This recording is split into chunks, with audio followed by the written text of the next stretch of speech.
Choosing AC during your hospital stay can actually reduce your health insurance claim. And not just by the AC amount, but on the entire bill.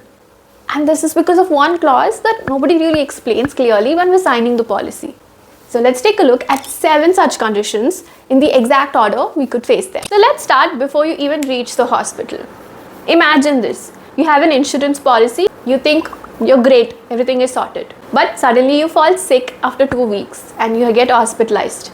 You claim for insurance, but it gets rejected. Turns out there's something called the waiting period, a window during which certain things are just not covered. Usually there are 3 types of waiting period. The first one is the first 30 days. So from the time you get your insurance cover, the first 30 days, nothing is covered except accidents. The second one is specific conditions. These have their own waiting period. For example, like cataract, knee replacement. Sometimes the waiting period can be a year or 2 years, even if you don't have them today. The third one is pre-existing conditions.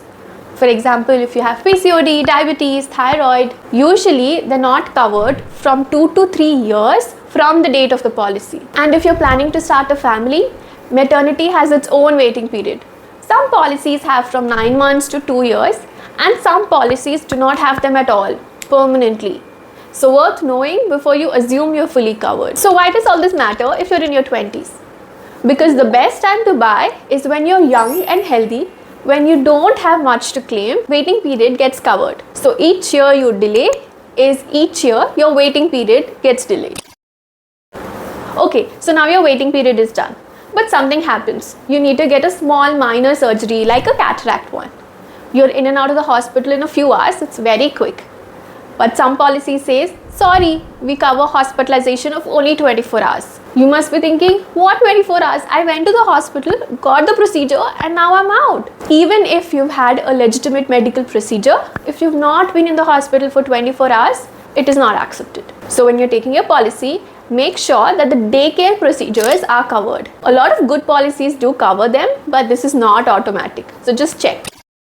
Now something more serious happens and you need a specialist, and the specialist for your condition is in Mumbai. You think, I have a policy of up to 10 lakhs, I can easily go get treated and claim it. But what you didn't know is that your policy is zonal. What it means is, some policies are cheaper because they are in smaller cities where the medical expenses and the costs are much lesser. The moment you move to a more expensive city, a higher zone for treatment, you might have to co-pay, that means pay a little bit of the medical bill from your own pocket just because you crossed a zone. So choose a pan-India coverage if you're living in a smaller city, if you live in a different city, or if you want to have access to specialists at any point of time. Now you reach the hospital and you're getting the treatment done. The nurse asks you, which room do you want to be in? General ward, semi-private, or the AC room? You think, let me take the AC room, I'll be more comfortable. But what you don't know is that the policy has something called room rent cap. Typically, it's 1% of the sum insured. So if your policy is 5 lakh rupees, 1% of this is 5,000. That's your room rent cap. Now suppose this AC room is 8,000. So you must be thinking, the difference is just 3,000, I'll just pay it out of my pocket, not a big deal. But that's not how it works out. When you exceed your room rent cap, the insurer calculates the claim on a proportionate basis to the room coverage. For example, the room rent cap is 5,000. The AC room actual rent is 8,000. And now the total bill comes up to 2 lakh rupees.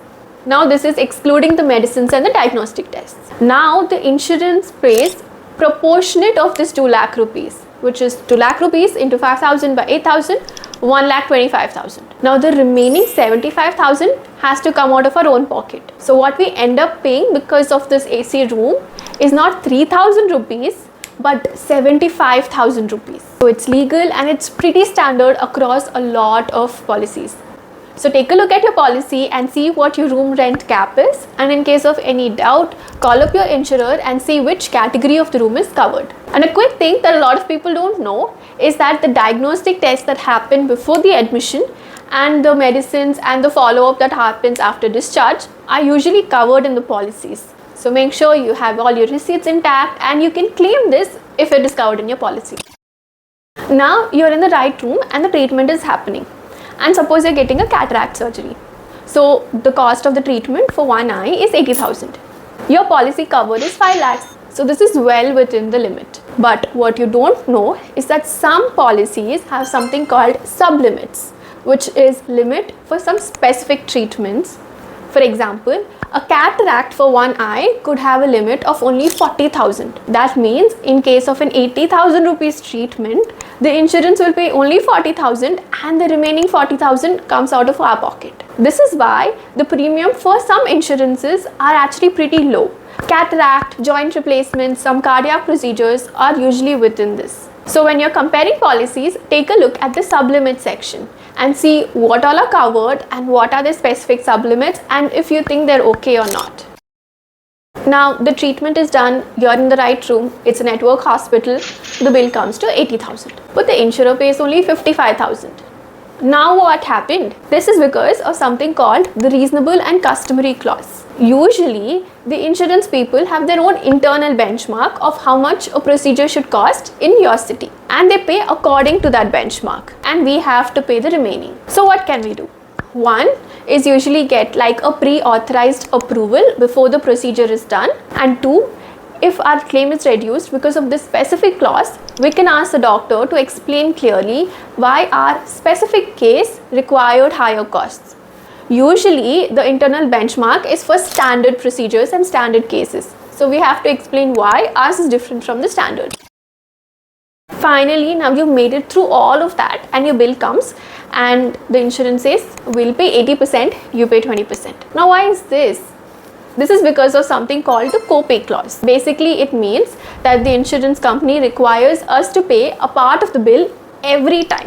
Depends on the policy how much the percentage is, but every time a claim is made, we have to pay that much percentage of the bill. Make sure you're doing your mathematics properly before you decide on this clause, because sometimes you save 2,000 rupees on premium but end up paying 20% of a 2 lakh rupee bill, which comes up to 40,000. So that's the full journey of the 7 conditions and the order in which we might face them. Waiting period, daycare procedures, zonal coverage, room rent cap, sublimits, reasonable and customary clause, and copay. 4 more quick things before we wrap up. The first one is consumables.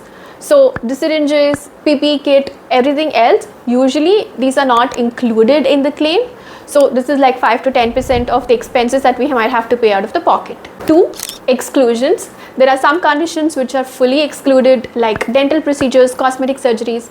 So make sure you're taking a look properly at the exclusions list when you're taking the policy. 3, restoration benefit. In case we use up our cover in the mid-year and we need treatment again, a good policy should have a restoration benefit that replenishes.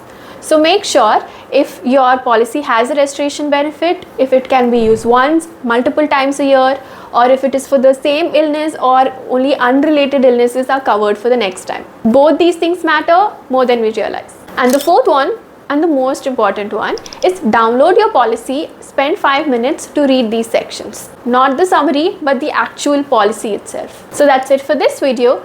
Share this video with someone who has health insurance and thinks they're fully covered. So see you soon in the next one. Until then, bye bye. If you like this video, make sure to check out the other 2 videos, which I'm pretty sure you like as well.